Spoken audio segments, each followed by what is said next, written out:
ternyata jenderal strategi perang itu dari pesantren.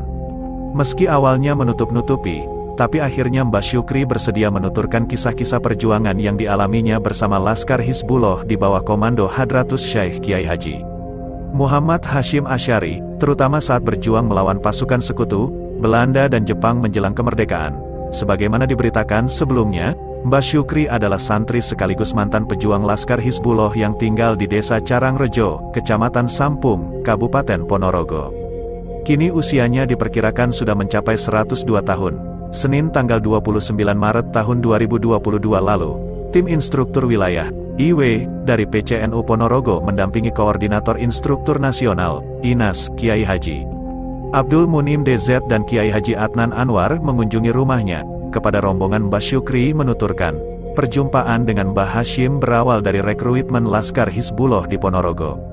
Ia mendaftarkan diri bersama dengan beberapa rekannya, seperti Mbah Kayubi, Mbah Walidu, Mbah Sadimun serta beberapa rekan lainnya. Dari Ponorogo, pasukan diberangkatkan ke Surabaya dan sebagian disebar ke Sidoarjo. Mbah Hasyim riyin niku keliling, muteri anak buahnya terus, hati-hati, kudu waspodo loyo, ojo lengah, ngoten dawuhe Mbah Hasyim teng anak buahe. Mbah Hasyim dulu itu keliling mengecek anak buahnya terus, hati-hati, harus waspada loya, jangan sampai lengah. Begitu perintah Mbah Hasyim kepada pasukannya, kenang Mbah Syukri. Mbah Hasyim, kata Mbah Syukri, keliling dengan mengendarai jeep terbuka, ditemani seorang sopir dan satu orang ajudannya. Mbah Hasyim memimpin langsung di setiap pertempuran. Pernah ada kejadian di Surabaya, Mbah Hasyim yang sedang di atas mobil jeep diberondong pasukan Belanda. Mbah Hasyim membentangkan sarungnya. Tiba-tiba, sarung itu berubah jadi tameng layaknya perisai baja yang anti peluru.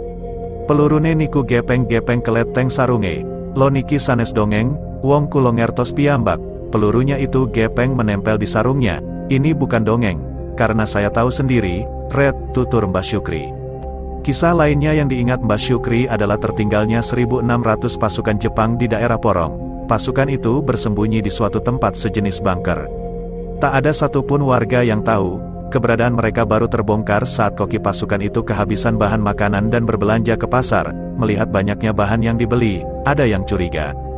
Dan setelah didesak akhirnya mengaku bahwa bahan itu untuk mencukupi kebutuhan pasukan Jepang yang jumlahnya 1.600 orang. Pengakuan ini membuat warga gempar sekaligus gelisah.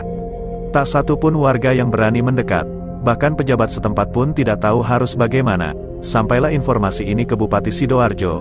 Sama dengan lainnya, Bupati Sidoarjo pun merasa kebingungan. Salah seorang pejuang Laskar Hizbullah memberikan saran, "Nek kulo gampil, niki sing saged ngatasi namung Mbah Hasyim. Kalau saya gampang, yang bisa menyelesaikan masalah ini hanya Mbah Hasyim," kata Mbah Syukri menirukan saran rekannya untuk Bupati Sidoarjo. Akhirnya, Bupati Sidoarjo mengirim utusan untuk sowan ke Mbah Hasyim di Tebuireng. Setelah mendapat laporan, Mbah Hasyim langsung meluncur ke Sidoarjo menemui Laskar Hizbullah. Mbah Hasyim mengajak pasukannya untuk mujahadah membaca wirid sembari berdoa dari jam 11 siang hingga jam 11 malam.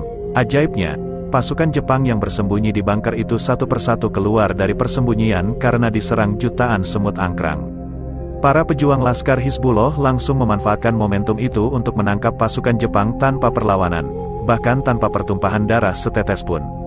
Kiai Munim mengatakan, kesaksian dari para santri dan pejuang Laskar Hizbullah diharapkan bisa meluruskan sejarah yang ada. Pasalnya, selama ini sosok Mbah Hasyim dikisahkan sebagai seorang kiai pesantren yang hanya mengeluarkan fatwa.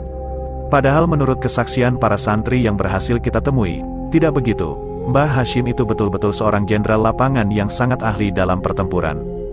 Beliau turun langsung, tegasnya. Hal senada juga ditegaskan Kiai Adnan.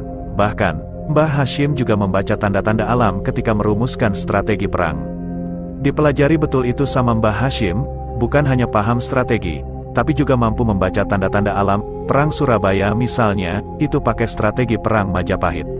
Makanya orang yang paling tahu siapa pembunuh Malabi, ya Mbah Hasyim. Ada semua itu bukti-bukti yang menunjukkan bahwa beliau betul-betul ahli strategi perang, ungkap Kiai Adnan. Mbah Syukri membenarkan pandangan-pandangan tersebut. Beliau bahkan dengan lugas mengatakan, seandainya tidak ada Mbah Hasyim, mungkin kemerdekaan Indonesia itu masih lama. Bisa merdeka, Tapi lama, katanya, Mbak Syukri mengakhiri perbincangan dengan sebuah kalimat pendek yang cukup layak menjadi bahan renungan bagi generasi sekarang. Kami ini yang berjuang mati-matian, dan sekarang kalian semua yang menikmati. Bisa makan enak, naik mobil, jalan-jalan, sindir Mbak Syukri sembari tertawa terkekeh. Mbak Syukri adalah salah seorang pejuang Laskar Hizbullah yang garis bawah menolak garis bawah didaftarkan sebagai veteran perang. Dia meyakini bahwa perjuangan itu ada upahnya sendiri kelak di kehidupan berikutnya. Sumber, NU Online Ponorogo.